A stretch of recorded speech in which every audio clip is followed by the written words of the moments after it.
जय हिंद दोस्तों, स्वागत है।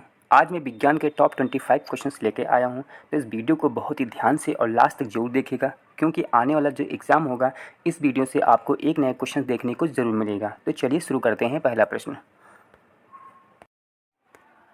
है आपका, विटामिन डी का रासायनिक नाम है। तो आपका राइट आंसर होगा option D, calciferol. Option D is the right answer है। अगला प्रश्न, निम्न में कौन सा युग्म सुमेलित नहीं है। तो आपका राइट आंसर होगा ऑप्शन टी, विटामिन के। विटामिन के का जो नाम है इसको बोलते हैं फाइलोक्विनोन। फाइलोक्विनोन बोलते हैं।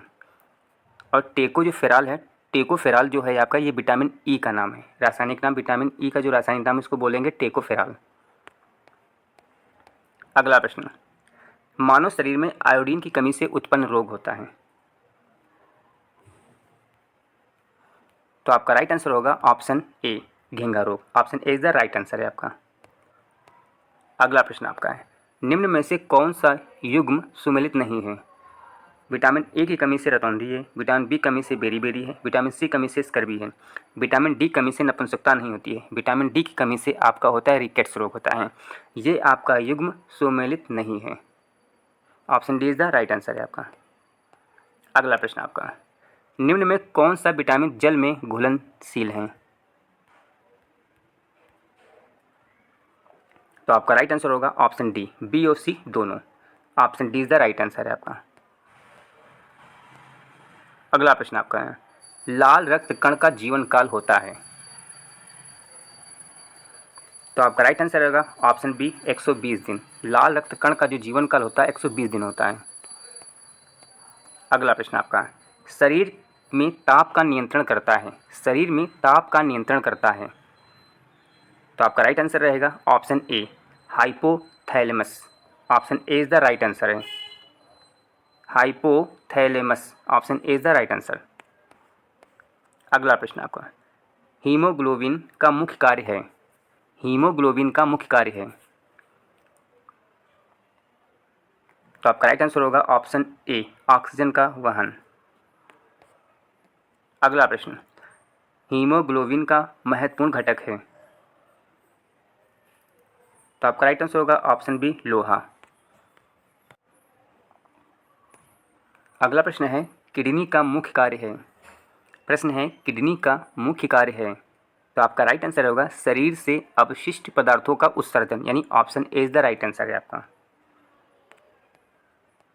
अगला प्रश्न आपका है, हड्डियों एवं दांतों के निर्माण का मुख्य घटक है।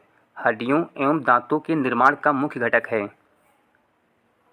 तो आपका राइट आंसर होगा ऑप्शन डी, ए एवं बी दोनों।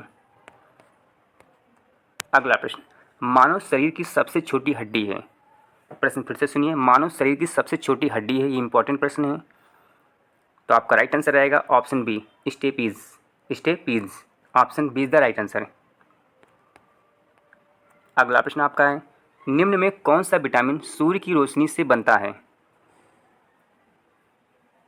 तो आपका राइट आंसर रहेगा ऑप्शन सी, विटामिन डी।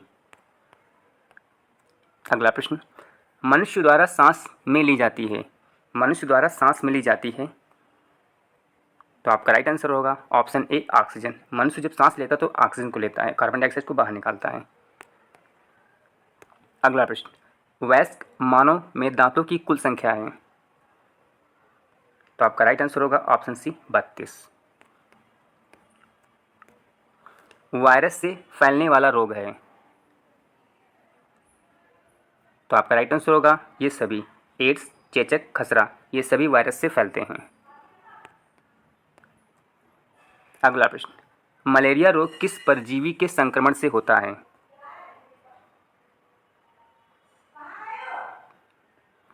तो आपका राइट आंसर होगा ऑप्शन ए, प्लाज्मोडियम।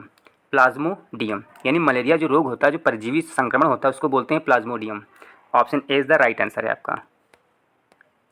अगला प्रश्न आपका, मलेरिया रोग के परजीवी का वाहक है।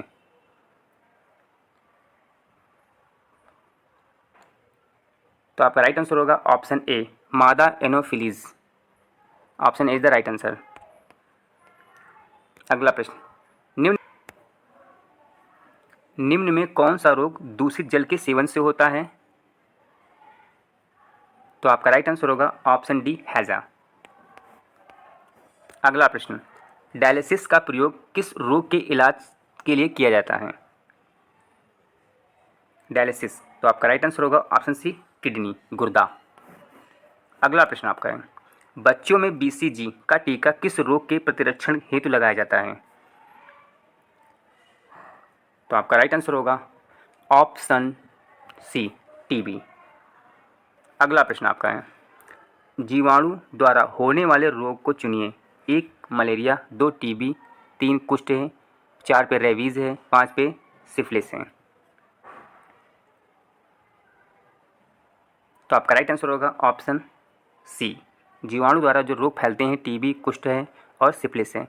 ये रेबीज़ वायरस से है। अगला प्रश्न है, मच्छर द्वारा फैलने वाले रोग हैं। तो आपका राइट आंसर होगा ऑप्शन डी ये सभी। अगला प्रश्न आपका है, घरेलू मक्खी द्वारा फैलने वाले रोग।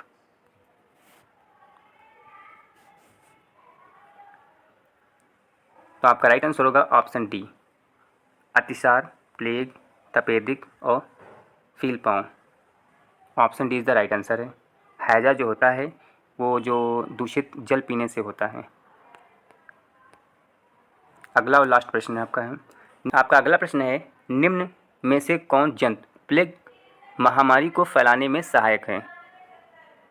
तो आपका राइट आंसर रहेगा ऑप्शन ए चूहा। ये सेशन आपको कैसा लगा हो, अच्छा लगा हो, चैनल को सब्सक्राइब कीजिएगा, अपने दोस्तों में भी शेयर कीजिएगा।